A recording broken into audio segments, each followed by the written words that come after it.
Let me show you something interesting here. Many people rush this part and instantly get the wrong value. But if you stay with me for a moment, you will see why this becomes a beautiful little trick. So look carefully. We have 3 divided by 1 over 6 times 6. Now, some people look at this and immediately do the multiplication 1 over 6 times 6 and cancel the 6 and the 6. It looks easy, but hold on. There's something more important happening here. Because in the order of operations, division and multiplication share the same priority, and we always move from left to right.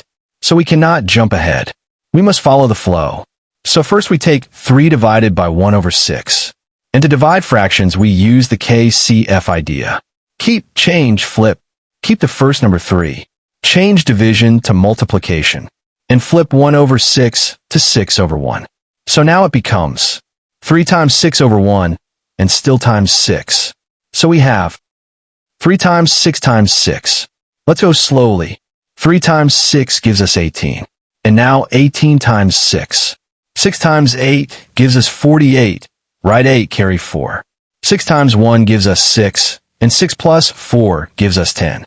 So the final value becomes 108. That is the full, clean, left-to-right method. If you enjoyed this breakdown, like, subscribe, and share to help more people understand math the easy way.